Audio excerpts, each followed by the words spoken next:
আসসালামু আলাইকুম। ওয়ালাইকুম সালাম রহমতুল্লাহ। শেখ, আমার বড় ভাই তার স্ত্রীকে পর্দার ব্যাপারে বারবার সচেতন করার পরেও সমাধান না হওয়াতে রাগের মাথায় বলেছে যে তোমাকে তালাক দিলাম। তালাকের ব্যাপারে ওনার কোনো নলেজ না থাকার কারণে উনি একজন আলেমকে গিয়ে প্রশ্ন করেছেন যে আমি আমার স্ত্রীকে রাগের মাথায় তালাক দিলাম বলেছি, এতে কি তালাক হয়েছে? তাকে জানানো হয়েছে যে জি, এর দ্বারা আপনার এক তালাক হয়েছে। এখন তার মনে তালাকের ব্যাপারে ভয় ঢুকেছে। সে এখন মনে করতেছে ফতোয়া নেবার জন্য সম্মানিত আলেমকে যে পুনরায় স্ত্রীকে তালাক দিলাম বলা হলো, এটার দ্বারা কি আবার একটা তালাক হয়ে গেছে? না, হবে না। ফার্সিতে একটি প্রবাদ রয়েছে আলেম ওলামাদের, ভারত, বাংলাদেশ, পাকিস্তান, নকলে কুফুর কুফুর না বাসাদ। কুফুরি কথা নকল করা কুফুরি নয়। যেমন কেউ বলছে যে ফেরাউন বলেছিল আনা রব্বকুমুল আলা, আমি তোমাদের মহান প্রভু, মা আলিমতু লাকুম মিন ইলাহিন গায়রি, আমি আমার ছাড়া তোমাদের কোনো মাবুদ উপাস্য আমি তো জানি না, আমি তোমাদের মাবুদ। তো এই কথা যে নকল করছেন, নাস্তিকের কালেমা হল লা ইলাহা ইল্লাল্লাহ নেই, এই যে নকল করছেন তো কাফের হয়ে যাবেন, সে নাস্তিক কাফের। আপনি নকল করছেন। কুফরি কথা নকল করলে কুফরি যেমন হয় না, তেমনি তালাক দিয়েছেন বা তালাকের মাসলা জিজ্ঞাসা করতে গিয়ে তালাকের কথা যে নকল করছেন তাতে তালাক হবে না। বলছেন সার কথা হচ্ছে ফতোয়া জানার জন্য আলেমকে যে পুনরায় স্ত্রীকে তালাক দিলাম বা তালাক দিলাম বলেছে, এইভাবে বলার কারণে কি আবার আরেকটা তালাক হয়ে গেছে না হয়নি সেটা জানতে চাচ্ছি। তার নিয়ত তো ছিল এভাবে বলার দ্বারা তালাক হয়েছে কিনা সেটা আলেমের থেকে জানতে চাও, যেমনটা বললাম যে এতে তালাক হয়নি। আর দিন সম্পর্কে জ্ঞান অর্জন করে যে কোনো পদক্ষেপ নেবেন, তালাক দেবেন সে সম্পর্কে আগে জানবেন, তারপর ঠান্ডা মাথায় তালাক দেবেন। বলছেন আসসালামু আলাইকুম শেখ। ওয়ালাইকুম আসসালাম। মসজিদে না যেতে পারলে মহিলারা বাসায় ঈদের নামাজ পড়তে পারবে এবং কত রাকাত পড়তে হবে? এই বিষয়ে ওলামারা ইখতিলাফ করেছেন। করোনার সময় এই মাসলা খুব বেশি আমাদের কাছে এসেছে এবং সেই সময় আমরা এর উত্তর দিয়েছি। একটি মত হচ্ছে যে 2 রাকাত পড়ে নেবে, 2 রাকাত পড়ে নেবে, একা একা পড়ে নেবে। কেউ বলছেন যে যদি আরও মেয়েরা থাকে বাড়িতে, ধরেন আছে মা আছে, মেয়েরা আছে, বৌমারা আছে, তাদেরকে নিয়ে একসাথে জামাত করে তারা পড়ে নেবে বাড়িতে। কিন্তু আমাদের দেশে যে মসজিদে মহিলারা জমা হয় আর মহিলাদের ইমামতি এক মহিলাই করে আর পুরুষরা ঈদগাহে চলে যায়, এটা জায়েজ নয়, এটা বিদআতি তরিকা। এর কোনো প্রমাণ নেই, সালাফ থেকে কোনো প্রমাণ নেই। তবে এইরকম মত সালাফ থেকে চলে আসছে যে 2 রাকাত সালাত পড়ে নেবে যারা যেতে পারল না। আসসালামু আলাইকুম শেখ। ওয়ালাইকুম সালাম রহমতুল্লাহ। আমরা এমন একটি ঈদগাহ ময়দানে সালাত আদায় করেছি যেটার ডান দিকে কবরস্থান এবং কবরস্থান প্রাচীর দিয়ে ঘেরা, কিন্তু ঈদগাহ ময়দানের ডান পাশে একটু কবরস্থানের কোনা এসে যায়, কিন্তু সেখানেও কবরস্থানের প্রাচীর আছে। তারপরেও আমরা কাপড়ের সামিয়ানা টানিয়ে প্রাচীরের মতো করে বেড়া দিয়েছিলাম। ওস্তাদ, এই উক্ত ঈদগাহ ময়দানে কি সলাৎ হবে যদি ঘেরা থাকে? যেমন বলছেন যে প্রাচীর দেওয়া আছে, বেড়া দেওয়া আছে, তাহলে সলাৎ হবে, কোনো অসুবিধা নেই। নাকি ঈদগাহ মাঠ ও কবরস্থানের মাঝে ইটের প্রাচীর তৈরি করতে হবে? এক কথায় বেড়া প্রাচীর থাকলেই হলো, সে কাঁচা প্রাচীর হোক আর ইটের প্রাচীর হোক, যদি ঘেরা থাকে, আলাদা পৃথক করা থাকে, তাহলে সেখানে সলাৎ জায়েজ। আসসালামু শেখ। ওয়ালাইকুম আসসালাম। আমরা একটা নির্দিষ্ট জায়গায় 18 জন লোক ডিউটিতে আছি 1 মাসের জন্য। সালাত পড়ার জন্য নির্দিষ্ট কোনো মসজিদ নাই।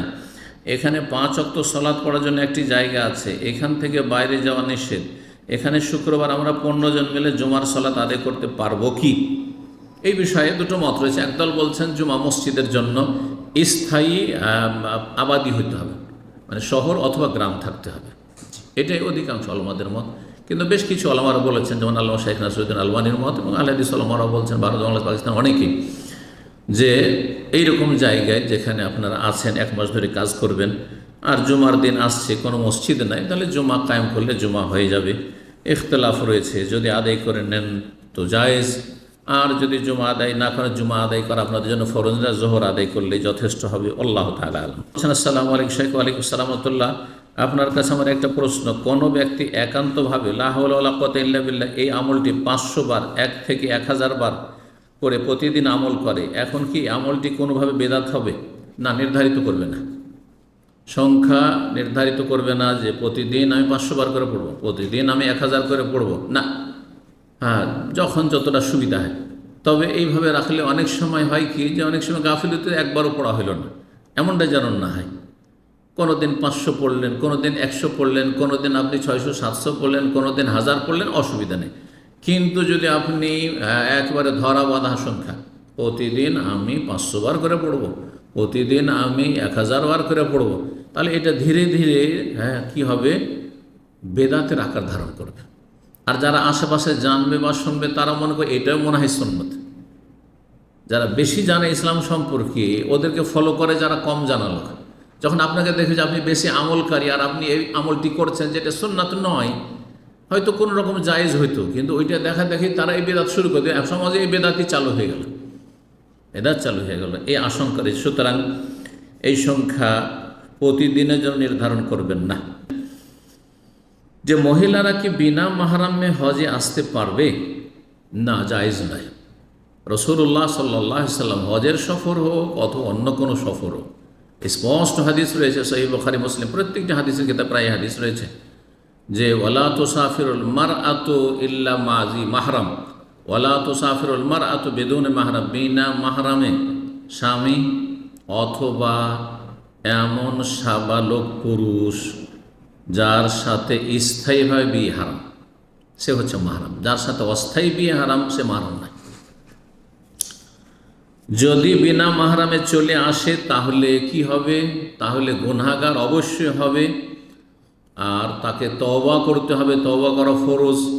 হজ তার আদায় হয়ে যাবে যদি ফরজ হজ আদায় হয়ে থাকে, বা নফল হয় হজ হবে, কিন্তু সে গুনাহার বোঝা নিয়ে যাবে। সুতরাং এমন কাজ করবে না। মহিলাদের হজের ফরজ হওয়ার জন্য, হজের শক্তি সামর্থ্যের জন্য একটি শর্ত হচ্ছে ওজুদ মাহরাম, মাহরাম বিদ্যমান থাকা। যদি সফর সঙ্গে মাহরাম পাই তাহলে হজে আসবে, না হলে হজ ফরজ হয়নি, আল্লাহ জিজ্ঞাসা করবে না। সুতরাং কোনো জায়গায় কোনো আইনত বৈধতা দিয়েছে সেটা থেকে আপনারা নেবেন না যে শরীয়তে সেটি বৈধ রয়েছে, সেটা শরীয়তে বৈধ নয়, জায়েজ নয়।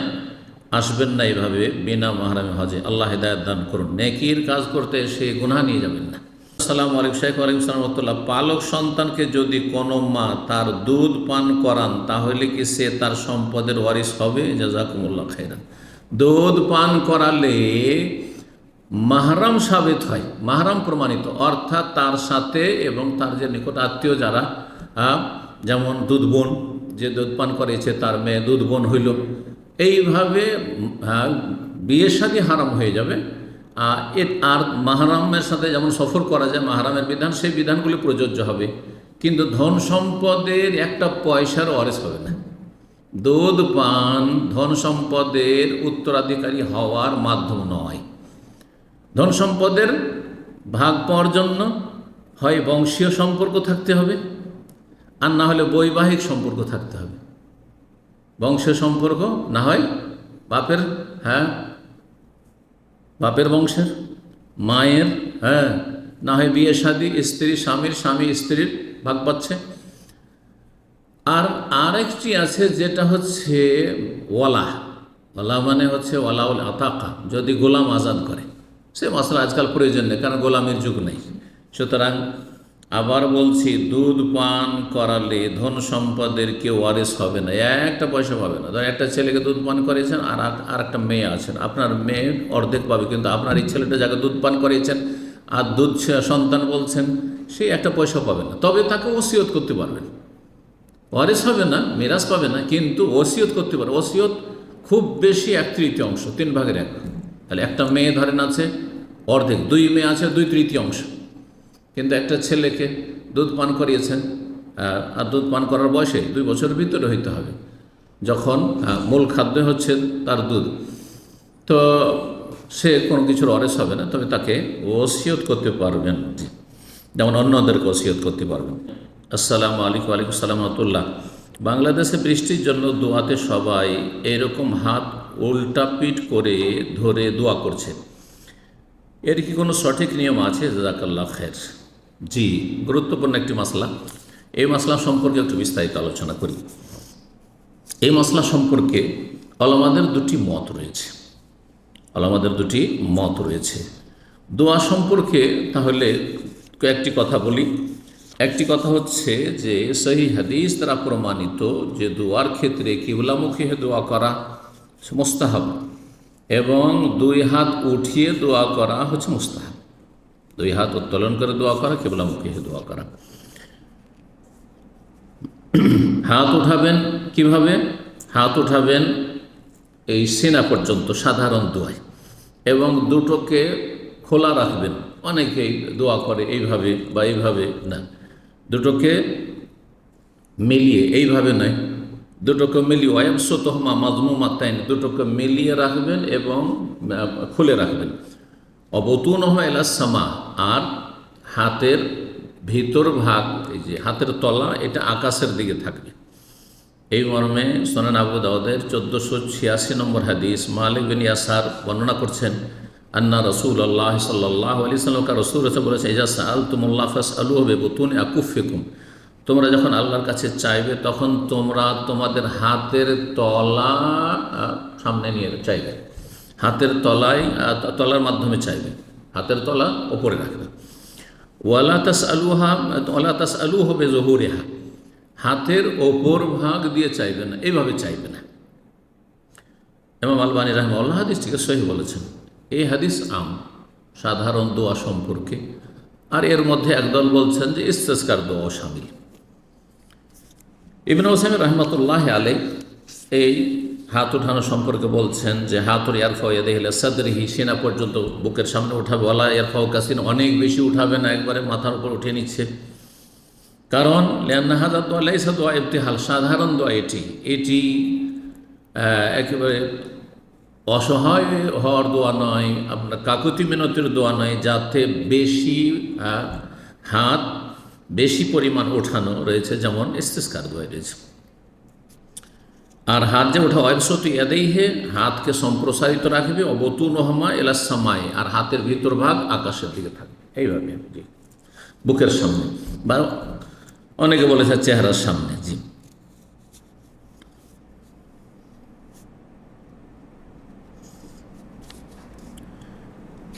সৌদি আরবের একজন মুহাক্কিক আলেম ছিলেন, তিনি বলছেন, আল্লাহ বকর আবু যায়েদ তাসহিহুদ দোয়া, তার একটি কিতাব রয়েছে 115 পৃষ্ঠা, বলছেন ইয়ারফাউ দাই ইয়াদাইহি ইলা মানকাবাইহি, দুই হাত উঠাবে দোয়াকারী দুই কাঁধ পর্যন্ত। দাম্মাল্লাহুমা, দুটো মিলিয়ে, আলাদা আলাদা করে নয়। বাসিতান বুতুনাহুমা ইলাস সামায়ে, আর তার ভিতরটা আকাশের দিকে রাখবে। ওয়াজহুরহুমা নাহওয়াল আরদে, আর বাহিরটা হাতের বাহির দিকে জমিনের দিকে রাখবে। ওয়াইন শাকান্না বিহিমা ওয়াজহাহু, আর যদি চাই যে সেটা দিয়ে মুখ ঢেকে নেবে, মানে মুখের সামনে করবে, তো এটাও করতে পারবে। ওয়াজহুরহুমা নাহওয়াল কিবলা, যদি মুখের সামনে করে তাহলে বাহির ভাগটা জমিনে দিয়ে থাকলো না, কিবলার দিকে থাকলো। এইভাবে দোয়া করবে। এখন দোয়ার ক্ষেত্রে ইস্তিসকার দোয়া, মূলত প্রশ্ন, ইস্তিসকার দোয়ার ক্ষেত্রে কি ভিন্ন নিয়ম রয়েছে? একদল বলছেন ভিন্ন নিয়ম রয়েছে, আর একদল বলছেন না, ভিন্ন নিয়ম নেই, একই নিয়ম ইস্তিসকার দোয়ারও এবং সাধারণ অন্যান্য দোয়ারও। যারা বলছেন যে ইস্তিসকার জন্য ভিন্ন দোয়া, তারা বলছেন আন্না দোয়া ইযা কানা লিরাফিল বালা, বালা মুসিবত দূরীভূত করার জন্য। আর অনাবৃষ্টি হচ্ছে বালা মুসিবত, বালা মুসিবত দূরীভূত করার জন্য যদি দোয়া হয়, যা আলা জাহারা কাফাইহি ইলাস সামা, তাহলে হাতের বাহির ভাগ আকাশের দিকে, এইভাবে দোয়া করবে, এইভাবে দোয়া করবে।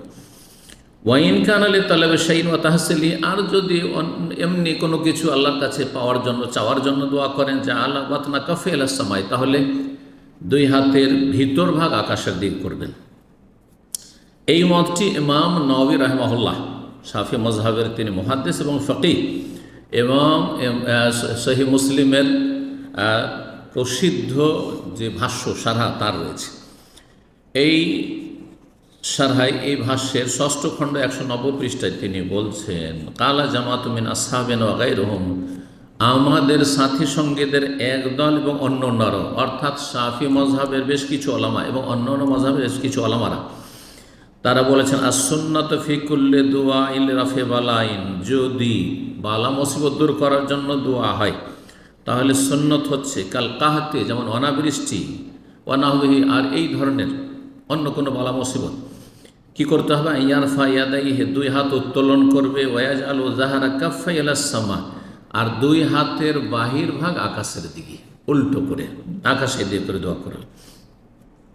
ওয়াইদা দা আলে সওয়ালে শাইইন ওয়া তাহসিলিহি, আর কোনো কিছু এমনি চাওয়ার জন্য যদি দোয়া করেন হাসিল করার জন্য, জাআলা বাতনা কাফে ইলা সামায়, তাহলে দুই হাতের ভিতর ভাগ আকাশের দিয়ে করবেন। আর এই মর্মে তিনি সহিহ মুসলিমের 895 নম্বর হাদিস দলিলে পেশ করেছেন, এবং অন্যরাও যারা এই মত পোষণ করেছেন যেমন আহলে হাদিস ওলামারা প্রায় তারা এই দলিল পেশ করে থাকেন। আনাস মালিক রাদিয়াল্লাহু তাআলা আনহু বর্ণিত, তিনি বলেন আন্নান নবী ইস্তাসকা, নবী সাল্লাল্লাহু আলাইহি ওয়াসাল্লাম বৃষ্টি চাইলেন আল্লাহর কাছে, ইস্তিসকা করলেন। ফাআশারা বিযাহরি কাফাই ইলা সামা, তখন তিনি আকাশের দিকে দুই হাতের বাহির ভাগ দ্বারা ইশারা করলেন। ইশারা করলেন মানে দোয়া করলেন। বাহির ভাগ জাহারি কাফাই শব্দটি রয়েছে, এটি হচ্ছে একদল ওলামাদের মত। ওয়াজাহাবা আখারুনা মিন আহলিল ইলম, আর এক দল এই পক্ষে গিয়েছেন যে আন্না দোয়া কুল্লাহু ইয়াকুন বিবতুনিল আকুফ, সমস্ত দোয়া হবে হাতের ভিতর ভাগ উপরে করে, হাতের ভিতর উপরে করে। তাহলে নবী সাল্লাল্লাহু আলাইহি ওয়াসাল্লাম সম্পর্কে যে আনাস মালিক বলছেন যে তিনি দুই হাতের বাহির ভাগ দিয়ে আকাশের দিকে ইশারা করেছেন ইস্তিসকার সালাতে, বলছেন যে এটি হচ্ছে মাহমুলুন আলা শিদ্দাতি রাফ। এর উদ্দেশ্য হচ্ছে যে নবী সাল্লাল্লাহু আলাইহি ওয়াসাল্লাম যখন ইস্তিসকার দোয়া করেছেন তখন খুব বেশি উঁচা করে উঠিয়েছেন। স্বাভাবিক দোয়াতে সিনার সামনে থাকবে বা মুখের সামনে থাকবে এমনটা করেন, বেশি উঠিয়েছেন। বেশি যখন উঠিয়েছেন এইভাবে, তখন বাহির ভাগ আকাশের দিকে যেন হয়ে গেছে। তারা এইভাবে ব্যাখ্যা করেছেন। এই ব্যাখ্যাকে সমর্থন করেছেন, এই ব্যাখ্যাই করেছেন আল্লাহ বাকর আবু জায়েদ, সৌদি আরবের মুহাক্কিক একজন আলেম রাহিমাহুল্লাহ তাআলা। তিনি বলছেন ফাআশা বিজাহারি কাফে ইলা সামা, আকাশের দিকে দুই হাতের বাহির ভাগ দিয়ে ইশারা করেছেন। এই মিন শিদ্দাতির রাফএ বিয়াদিহি, খুব বেশি করে উঁচা করে হাত ওঠানোর জন্য। কান্না জহুরা কাফে নাহওয়াসমা, মনে হচ্ছিল যে নবী সাল্লাল্লাহু আলাইহি সাল্লামের দুই হাতের বাহির ভাগ আকাশের দিকে রয়েছে। এইভাবে নয়, এইভাবে উঠিয়েছেন, মনে হচ্ছে যে আকাশের দিকে কি রয়েছে। এইভাবে যদি কেউ চায় আল্লাহ এইভাবে, তো খানিকটা ওই রকম হয়ে যায়, এ কথাই তারা বুঝিয়েছেন। আর এই মতটি হচ্ছে ইমাম শাইখুল ইসলাম ইবনে তাইমিয়া রাহিমাহুল্লাহ, তার থেকে নকল করেছেন ইমাম মারদাউই, বলছেন যে ওয়াখতারাহু শেখ তাকিউদ্দিন, ইমাম তাকিউদ্দিন ইবনে তাইমিয়া রাহিমাহুল্লাহ এই মতটি পছন্দ করেছেন। আর তিনি বলছেন সারা কাফুহু নাহওয়াস সামা লিশিদ্দাতির রাফে, নবী সাল্লাল্লাহু আলাইহি ওয়াসাল্লামের হাত আকাশের দিকে, মানে হাতের বাহির আকাশের দিকে হয়েছে কিভাবে, লিশিদ্দাতির রাফে, খুব বেশি উঁচা করে উঠানোর জন্য। লা কাসদাল্লাহ, ইচ্ছা করে এইভাবে তিনি করেননি দোয়া।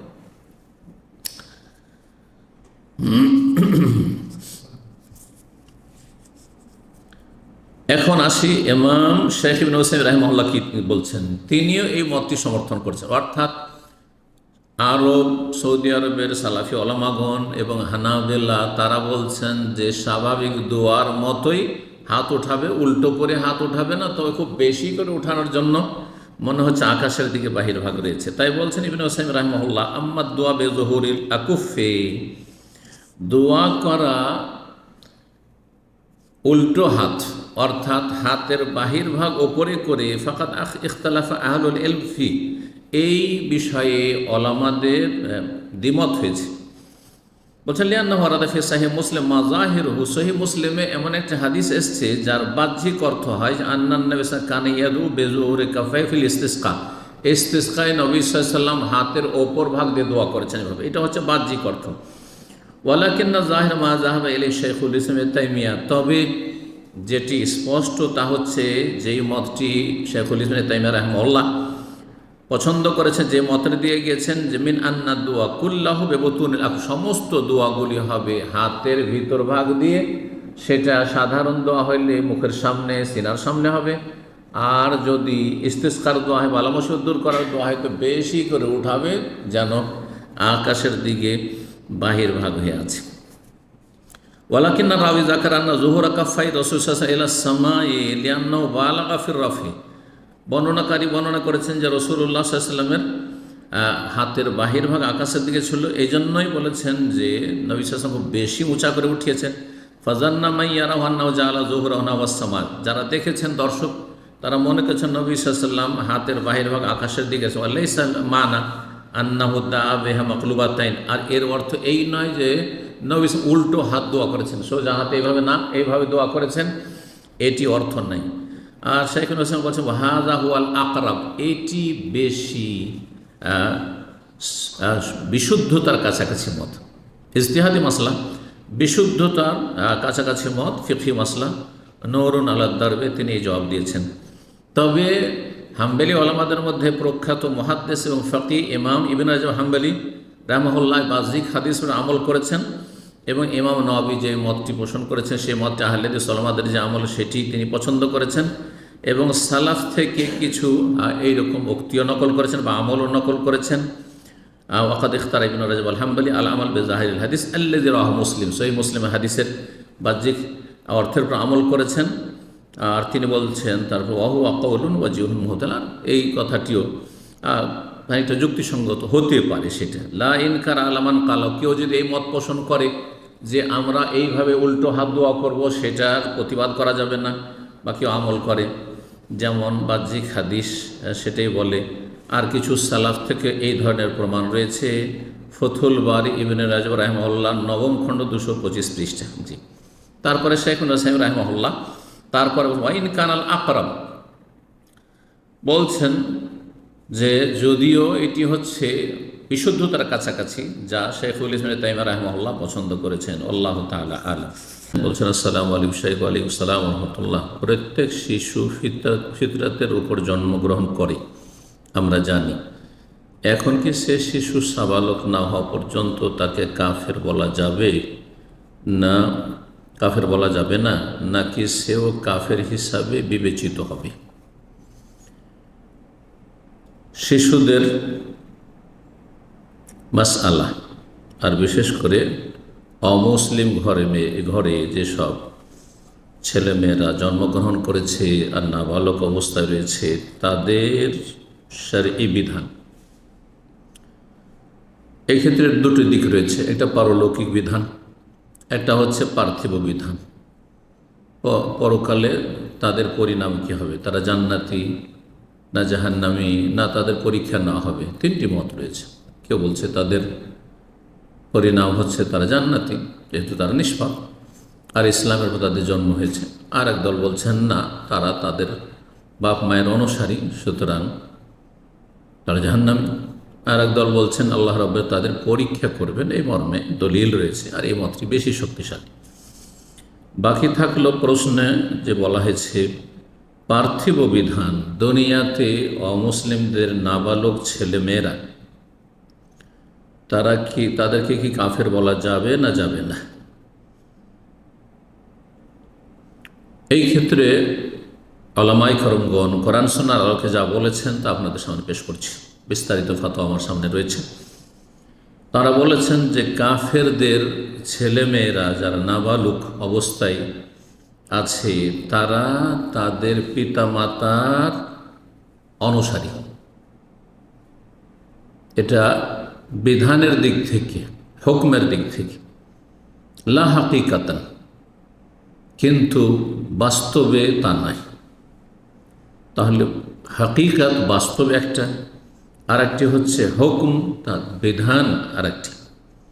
এ হচ্ছে সংক্ষিপ্ত কথা। এই বিষয়টিকে একটু বিস্তারিত তুলে ধরছি, যা উলামায়ে কেরামগণ উল্লেখ করেছেন। যে কথাটি বললাম যে কাফের মুশরিকদের নাবালক ছেলেমেয়েরা তাদের বাবা মায়ের অনুসারী হবে হুকমের ক্ষেত্রে, ফিল আহকাম, আম্মা ফিদ দুনিয়া ফাতাল মুশরিকিনা তাবউন লিআবাহিম ফিল আহকাম। পার্থিব বিধিবিধানের ক্ষেত্রে যেমন ওয়ারিস হওয়া, বাপ মায়ের তারা ওয়ারিস উত্তরাধিকারী হবে। বিবাহ শাদীর ক্ষেত্রে বাপ মায়ের অনুসারী তারা। এইরকমই অন্য অন্য আরও যেসব পার্থিব মাসাইল রয়েছে, এইরকমই যখন মারা যাবে ও ফালা ইউগাসসালুন, তাদেরকে গোসল দেওয়া যাবে না, কোনো মুসলিম গোসল দেবে না। ওয়ালা ইউসাল্লা আলাইহিম, তাদের জানাজা পড়া যাবে না। ওয়ালা ইউদফানুন ফি মাকাবিরিল মুসলিম, মুসলিমদের কবরস্থানে দাফনও করা যাবে না, কারণ তারা বিধানের দিক থেকে হচ্ছে বাপ মায়ের অনুসারী। ইমাম ইবনুল কাইয়িম রাহিমাহুল্লাহ বলছেন শেফাউল আলীল পৃষ্ঠা নম্বর 298 বলছেন কাদ উলিমা বিল ইত্তিরার মিন শারঈ রাসূল সাল্লাল্লাহু আলাইহি সাল্লাম, রাসূলুল্লাহ সাল্লাল্লাহু আলাইহি সাল্লামের শরীয়তে যেটি সুস্পষ্ট নিশ্চিতভাবে জানা গেছে তা হচ্ছে আন্না আওলাদ আল কুফার তাবউন লি আবাহি ফি আহকামিদ দুনিয়া, পার্থিব বিধানের ক্ষেত্রে কাফেরদের সন্তানরা তাদের বাবা মায়ের অনুসারী, তাদের বাবা মায়ের অনুসারী। কিন্তু পার্থিব বিধানের ক্ষেত্রে তারা বাবা মায়ের অনুসারী মানে এই নয় যে লা ইয়ানি আন্নাহু ফি হাকিকাতিল আমরি কুফার, এটা মানে এই নয় যে তারা কাফের। কারণ সহিহ বুখারী 1385, সহিহ মুসলিম 2658 হাদিস রয়েছে নবী সাল্লাল্লাহু আলাইহি ওয়াসাল্লামের কুল্লু মাউলুদিন ইউলাদু আলাল ফিতরা, প্রতিটি শিশু জন্মায় ইসলামী প্রকৃতির ওপর। বা আবাওয়াহু ইউহাউওয়িদানিহি আও ইউনাসসিরানিহি আও ইউমাজ্জিসানিহি, তার বাপ মা ইহুদি হলে ইহুদি করে দেয়, খ্রিস্টান হলে খ্রিস্টান বানিয়ে দেয়, আর যদি মজুস অগ্নি পূজক হিন্দু হয় তো হিন্দু বানিয়ে দেয়, বুদ্ধিস্ট হলে বুদ্ধিস্ট বানিয়ে দেয়, নাস্তিক হলে নাস্তিক বানিয়ে দেয়। তাহলে প্রতিটি শিশু জন্মায় ইসলামী ফিতরাতের ওপর। এ হচ্ছে শরীয়তের বিধান। এই মর্মে ইমাম ইবনুল কাইয়িম ইমাম ইবনে তাইমিয়া রাহিমাহুল্লাহ বলছেন ওয়াল ইজমা ওয়াল আসারুল মানকুলাতু আনিস সালাফ লা তাদুল্লু ইল্লা আলাল কওলি আল্লাযী রাজ্জাহনাহু, ইজমা এবং সালাফ থেকে যে সব দলিল প্রমাণ রয়েছে তা প্রমাণ করে আমরা যে কথাটি বললাম সেই কথা কি, ওয়াহুয়া আন্নাহুম আলাল ফিতরা, যে কাফেরদের ঘরে ভূমিষ্ঠ শিশুরা নাবালক অবস্থায় যত রয়েছে তারা ইসলামী ফিতরাত উপর রয়েছে। তারপরে সুম্মা সারু ইলা মা সাবাকা ফি ইলমিল্লাহ, আল্লাহর এলমে যা কিছু রয়েছে সেদিকে তারা চলে যাবে মিন সাআদাতিন ওয়া শাকাওয়াতিন, হয় ভাগ্যবান হবে না হয় হতভাগা হবে। শেফাউল আলীল 292 পৃষ্ঠা। এই মাসলা সম্পর্কে সৌদি আরবের বড় একজন ইমাম আল্লামা এবং আল্লাহওয়ালা আলেম রিয়াজে থাকেন আল্লামা আব্দুর রহমান আল বর্রাক, আব্দুর রহমান নাসির আল বর্রাক। তিনি বলছেন আতফালুল মুশরিকিনা কুফফারুন হুকমান, মুশরিকদের শিশুরা হুকমের দিক থেকে বিধানের দিক থেকে কাফের, লা হাকিকাতান, বাস্তবে নয়। ওমান আল কুফরুল হুকমি, হুকমের দিক থেকে কুফরে হুকমি, বিধানগত কুফরি মানে আন্নাহুম ইয়াতবাউনা আবাহুম ফি আহকামিদ দুনিয়া, তারা তাদের বাবা মায়ের অনুসারী হবে পার্থিব বিধিবিধানের ক্ষেত্রে। কিন্তু এখানে একটি কথা জেনে রাখতে হবে শেষখানে, তা হচ্ছে যে মুসলিমদের আর বিশেষ করে অমুসলিমদের শিশুদের সম্পর্কে বেশি বেশি জিজ্ঞাসাবাদ করা এটা ভালো নয়, প্রশ্ন করা ভালো নয়। এই মর্মে একটি হাদিস রয়েছে, ইমাম আহমদ বিন হাম্বালের ছেলে ইমাম ছিলেন ইমাম আবদুল্লাহ বিন ইমাম আহমদ, কিতাবুস সুন্নাহ 2য় খণ্ড 401 পৃষ্ঠায় এই হাদিসটি নিয়ে এসেছেন। ইমাম ইবনে হিব্বান হাদিসটি নিয়ে এসেছেন, হাদিস নম্বর 6724। ইবনে আব্বাস রাদিয়াল্লাহু তাআলা আনহু থেকে বর্ণিত, তিনি বলেন লা ইয়াজালু আমরু হাযিহিল উম্মাহ, এটি মওকুফ হাদিস ইবনে আব্বাস রাদিয়াল্লাহু তাআলা আনহু। এই উম্মতের বিষয়টি সবসময় কেওয়ামান আও মুকারিবান, প্রতিষ্ঠিত থাকবে, মা লাম ইয়াতাকাল্লামু ফিল উইলদানি ওয়াল কাদ, যতক্ষণ পর্যন্ত তারা শিশুদেরকে নিয়ে আর তকদির সম্পর্কে বেশি আলাপ আলোচনা করবে না, তকদির সম্পর্কে বাড়াবাড়ি করা আলোচনায়। আর নাবালক উইলদান বলতে এখানে আরাদাবি হাতফাল মুশরিকিন, কাফেরদের ঘরে ভূমিষ্ঠ শিশুদের ক্ষেত্রে আলাপ আলোচনা করে তারা জান্নাতি না জাহান্নামী, তারা দুনিয়া মুসলিম না কাফের, এসব আলোচনা না করে উচিত।